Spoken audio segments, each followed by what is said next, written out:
Very happy Independence Day greetings to all my fellow Indians.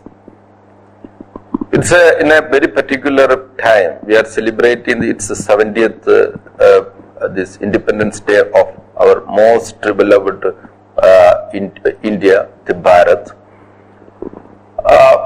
It's in a way, two major threats we are facing when we celebrate its 70th birthday. That's one is that it's an invisible enemy which could not be seen even with a microscope. That is called this novel coronavirus, or its disease, the COVID-19. It does actually kneel down the entire arrogance of the humankind. Human being was thinking that everything it's under its control. At a time that is we are thinking about settling in the other planets. Some people were thinking that how we can achieve immortality. This was our thinking. Now it has actually shattered all such hopes and arrogances too. But it has given immense opportunity also. That is the time and the space to introspect ourselves. That is very important thing. Getting an opportunity to introspect ourselves. That are we doing right thing? It's an opportunity. Are we doing right thing? Or it's another opportunity to understand that the happiness and sorrow resides within us. Our mind, which generates both happiness and these sorrows. Very important thing which has also as a takeaway from this COVID period is that no one is infallible. It's either it can be a billionaire or a beggar. It can be a rich country, a poor country. All have been infected or affected by this novel coronavirus. So who are the real COVID? Who are the real heroes of our life? There's a little realization has come up during this period. We generally think the real people are the real heroes. Now we understand the doctors, health workers, the police, and the sanitation workers, fire force. They are the real heroes. If they are not there, we cannot protect ourselves, or we cannot survive in front of the coronavirus. So now this is the opportunity. And another very important is the importance of family. Earlier days, people was wandering here and then. If sometimes it may most required, sometimes not that much required, but wandering here and there. So they're spending a lot of time in clubs here and there. Now they think that that single place where they'll be accepted is their own family. So strengthening the family bondage is another important learning we have got during this period. And when we look back, that is, that there is a technological revolution has been taking place in the entire world, digital space. But we were very reluctant to use it. Even though we are talking about digital India, online education and all these things, we were not so keen to make use of it. Now we are increasingly turning toward digital world. That is in a space we are now properly used. It was there earlier also, not an invention of during the COVID period, but we are very reluctant. We are very reluctant to changes. So this has given an opportunity to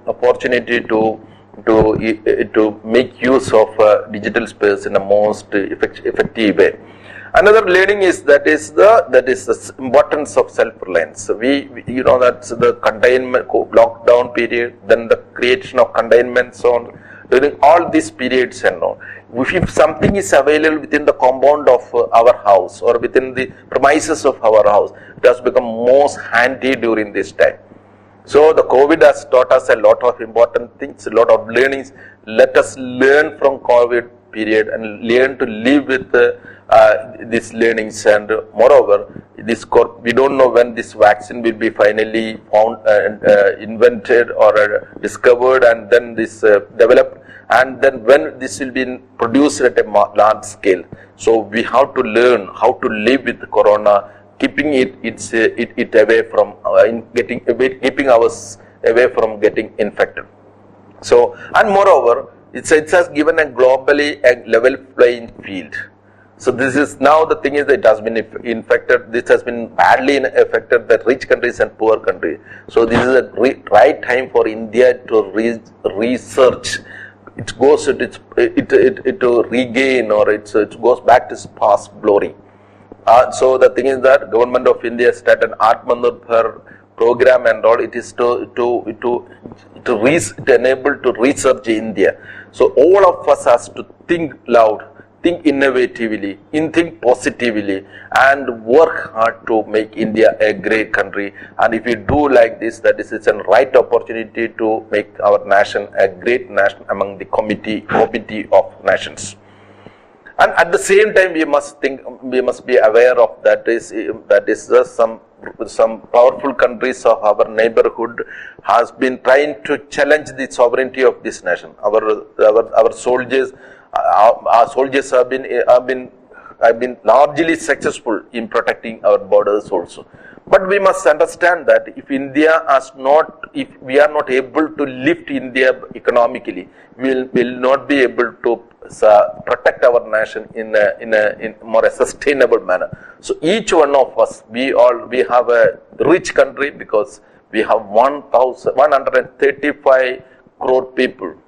So that means it's a huge asset. If each one of us rise above our limits and adopt a right attitude, India can become a most powerful country in the world. Not to dominate any other country. India has a tradition of that is it's always pray to the God that logo samasta sugino bhavan. It's always aspire the well-being of the entire world. Such a country should come as the leader in the world. So then the peace and tranquility will spread all over the world.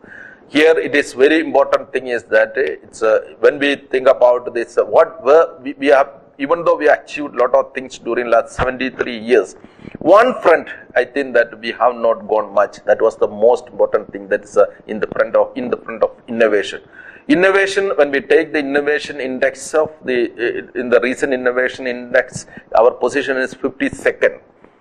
So the thing is that now the technology and the innovation is the basis of any economic development. The most richest firms or individuals of the world they earned money or they amassed money through the innovation. So let us take the case of Microsoft or Google or Apple or Amazon, Alibaba. Any other things you take, that is all because of the technological innovation. But in that way, we are actually still following an imitation strategy rather than a pioneer in technology. So I often afraid that we have afraid of thinking loud, or we are largely lazy in thinking, or we can't. Even after 73 years of independence, we are not liberated our thoughts that are an intellectual servitude in us. So this is the time to think loud, dream high, beyond any limit, and go chase this dream and achieve heights. When an Indian achieve these heights, it will be an achievement of India. The achievements of each one of us will be actually, by thinking of that itself, the Mother India will be very proud of all of us. So this opportunity to introspect ourselves, that is, introspect personally, introspect socially, and rededicate ourselves for an lifting ourselves. In Bhagavad Gita, Lord Krishna says that, let a man lift himself by his own self, let him not lower, because the best friend of oneself is his own self and the worst enemy too. This is true in the case of the nation. So let us rise above our boundaries. Let us shed all our sectarian thinking and explode our inner potential and make this nation a great one. Once again, happy Independence Day to all of you. Thank you.